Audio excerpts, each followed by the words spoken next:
Click the subscribe button, hit the bell icon to never miss another update.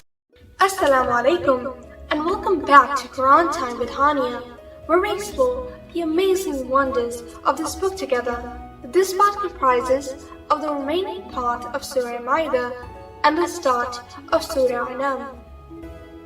In this part of the Quran, the Christians of Habsha are praised because when they would listen to the Quran, they would get tears in their eyes.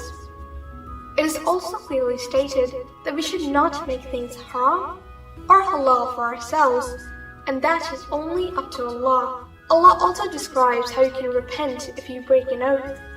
You have to provide food to 10 needy people, or give them clothes, or free a slave.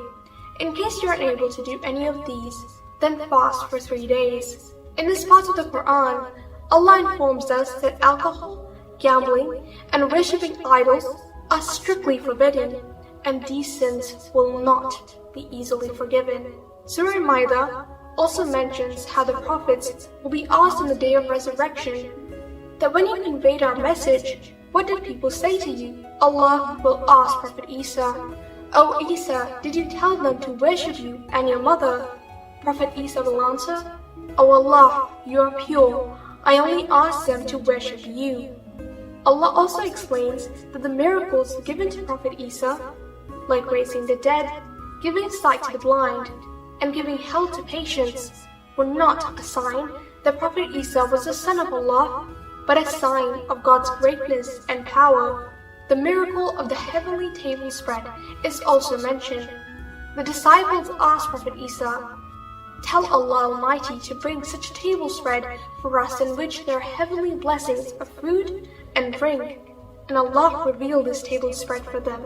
The verses at the start of Surah Anam praise and glorify Allah and His oneness.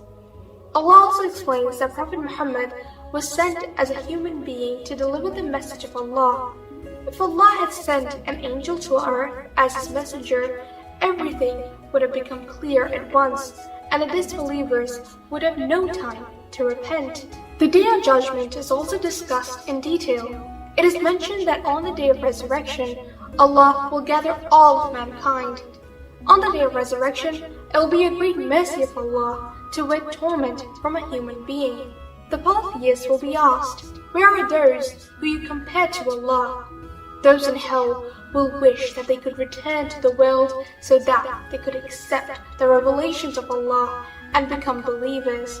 The disbelievers will be held accountable for saying that they could not see Allah the Almighty. We cannot see Him with our eyes, as a supreme being does not need to be confined in a physical body, but you can see Him and feel Him with your mind and soul if you try. Allah explains that the life of this world is a trap and a fleeting pastime. The life of the hereafter is the real life and the eternal reward. The reality of repentance and compensation for bad deeds are discussed in these verses. Allah also informs us that one should refrain from attending the gathering in which the verses of Allah are ridiculed. One should also refrain from swearing, for swearing and using inappropriate words is forbidden even for enemies.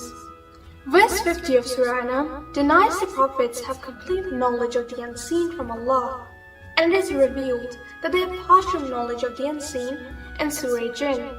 To compare the prophet, Allah the Almighty has mentioned 18 prophets in these verses, showing how much Allah loves His messengers. The prophets mentioned are Hazrat Ibrahim, Hazrat Ishaq, Hazrat Yaqub, Hazrat Nuh, Hazrat Dawood, Hazrat Sulaiman, Hazrat Ayub, Hazrat Yusuf, Hazrat Musa, Hazrat Harun, Hazrat Zakaria, Hazrat Yahya, Hazrat Isa, Hazrat Yunus, and Hazrat Lut.